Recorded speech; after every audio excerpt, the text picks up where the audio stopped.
Live from our 7 Tasmania studios, your nightly news with Kim Miller begins now. Good evening. Anger is growing in the medical workforce over the impending closure of the St Helens private hospital. GPs fear a drop in services is imminent and say at least 10 beds for struggling new mothers are needed statewide, as the Premier insists Tasmanians won't be left behind. In a collapse, doctors have condemned care for vulnerable mums and their bubs will be stripped from this site by the end of the month.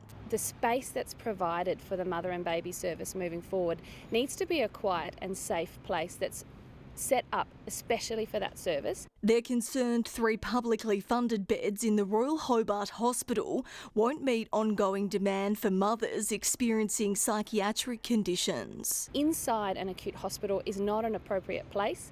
It's noisy, it's chaotic, it's stressful. There's the chances of well babies catching infections, and also those services are stretched enough as it is. A government spokesperson says most admissions to St Helens mother-baby unit are physically exhausted or having feeding and settling challenges, with the paediatric ward now well placed to provide the support they need. The Premier saying the transition for current patients is critical, and it's anticipated their needs will be provided for within the acute inpatient mental health care system or through subacute and community-based environments. But the government has been very proactive, and the Premier in particular, to ensure that those services, wherever possible, can continue. But independent MP Andrew Wilkie isn't convinced, reaching out to the Federal Health Minister to intervene. You know, I'll be putting a personal plea out to Mark Butler. Mate, can you help us out here? Can you work with your state counterparts? Can you work with the not-for-profit sector? Can you help us solve this problem? As conversations with external providers gain traction. I was talking to the CEO of an interstate service provider who has expressed an interest to me in establishing an inpatient mother and baby unit in Hobart. A time frame on making that possible is unclear. At the moment, we don't really have the capacity in the public system to take on those patients, so we would like to see a system set up so that we can adequately care for those patients. Grace Evans, 7 Tasmania News. Government Minister Felix Ellis has shot down claims he asked for the resignation of the former Fire Commissioner. A fortnight before resigning, Dermot Barry told the Minister he did not support proposed reforms, claiming it may create an awkward situation during this week's estimates. The Minister can't keep blindly pushing through with this agenda without taking into consideration actual experts, actual people who have spent their lives committed to fire and emergency services, saying, we think there are ways you could do this better. Minister Ellis admitted the pair have different positions, but was disappointed to see him go. He also says the reforms will empower the Fire Commission and make for a stronger service. The government's been called on to provide more information about the number of state servants stood down due to allegations of child sexual abuse. Education Minister Roger Yench holding firm, saying reputations are at risk. The Commission of Inquiry's final report is nearing. It's hoped that secrecy and cover-up can cease. But the department responsible for children's been accused of still lacking transparency. Well, I've given you my reasons. They're I pathetic. can repeat them again, but They're woeful. I'm not going to change them. Education Minister Roger Yench, reluctant to hand over the number of education staff, stood down. Before it was revealed 36 Code of Conduct investigations have begun in the last year, but not how many relate to allegations of child sexual abuse or the results of them. I'm really struggling with the apparent need for secrecy over something as basic as numbers. A person's reputation can be brought into question for no reason at all. Adding later by way of press release that his position is based on legal advice. The morning also saw school staffing remote communities scrutinised, as well as the Capital Works program as classrooms crumble. We have 194 sites around Tasmania, many of them old. Concerns were released earlier this year when hackers obtained the data of students and families. At what stage do you permanently de-identify or destroy information when you no longer need it? 125 years later, at the direction of the State Archivist following the Royal Commission into Child Sexual Abuse. One of its findings was that records had been destroyed, which made it difficult to ascertain what had actually occurred in relation to young people in schools. The Minister also confirmed that plans for new youth justice facilities are still on track, with Ashley to be closed at the end of next year. Currently, there are 19 children there, with 16 being kept on remand. The government is also expanding its Child Safety Services dashboard to provide more transparency on demand for its services. Josh Duggan, 7 Tasmania News. Supporters of convicted murderer Sue Neal-Fraser say they have new hope her conviction may one day be quashed. The group says the pardoning of Kathleen Folbig in New South Wales earlier this week should change the appeals process, also calling for Australia to follow other countries and establish an independent body which can assess individual cases. They have review commissions that are independent bodies that people can go to if they have been wrongly accused of a crime. We definitely need something like that. Ms Fraser, who was paroled last year, has always denied killing her partner Bob Chappell in 2009, but has lost a number of appeals.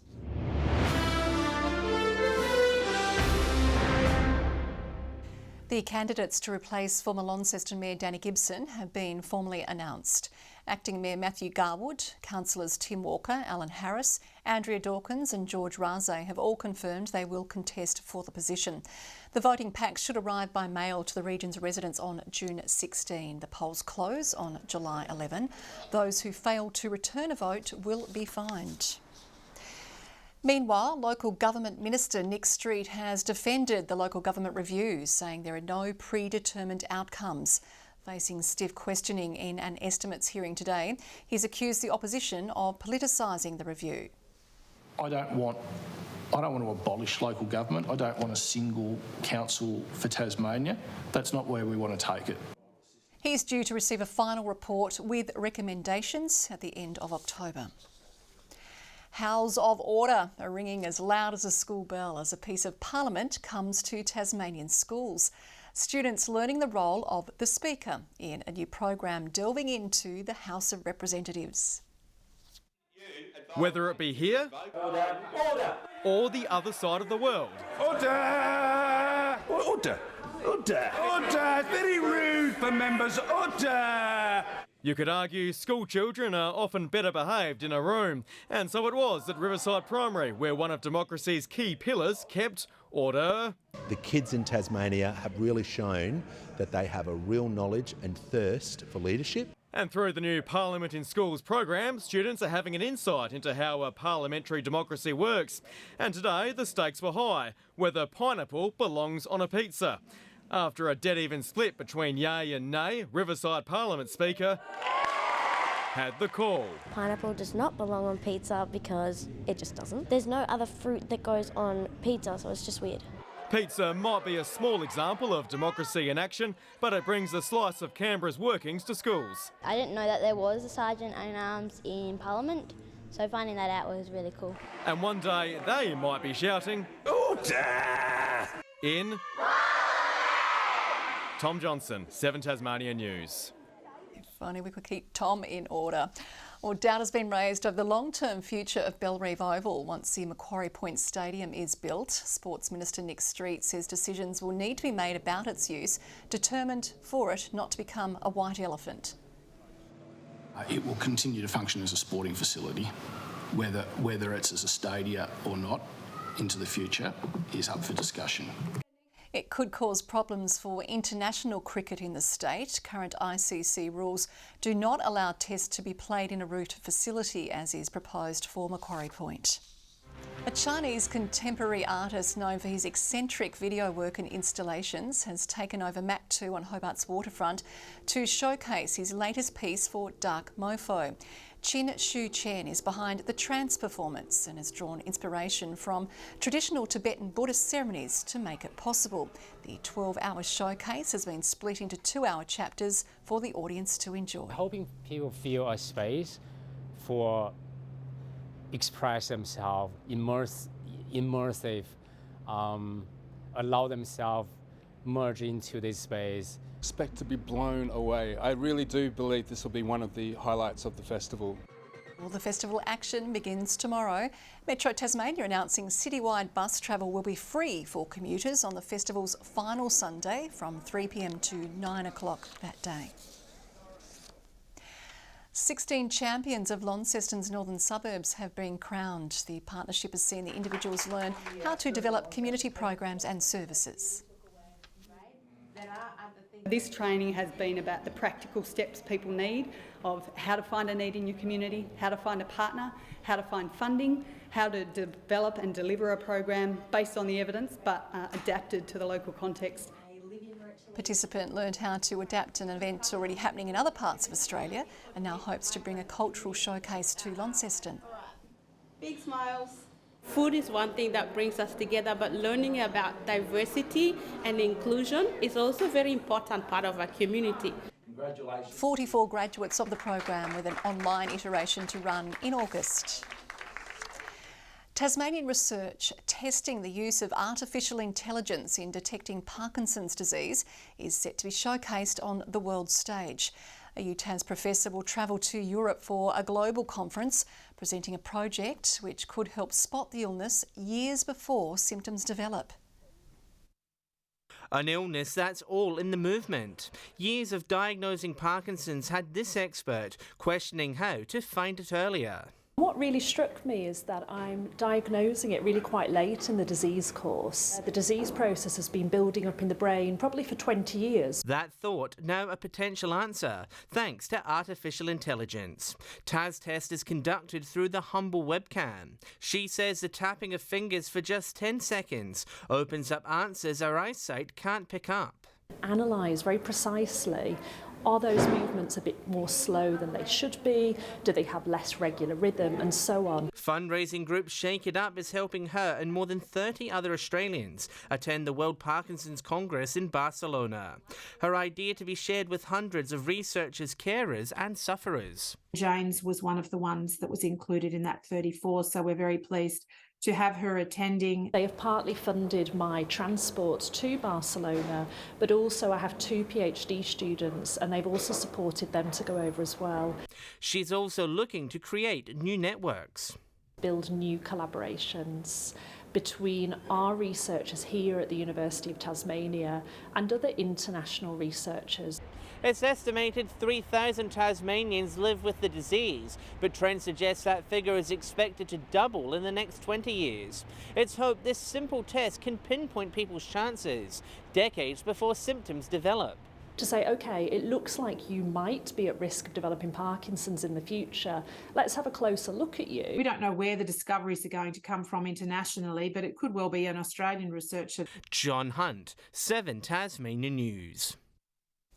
Young tradies looking to enter the construction industry are getting their start on the tools by helping build homes for the state's most vulnerable. The Build Up Tassie program is designed to increase affordable housing while helping those aged 16 to 24 get their start in the sector. The state government is aiming to reach its ambitious social housing target of 1,500 homes by the end of this month. We will see 177 employment outcomes, including 65 apprenticeships in the modular homes area and an additional 100 employment outcomes across building and construction. I'm just keen to, get out on the tools myself if need be to get those homes built. We are absolutely throwing everything at it to get to that 1,500 by 30 June this year. The Liberals will be asking the Commonwealth to match a commitment of $4 million over 6 years to continue to fund the initiative.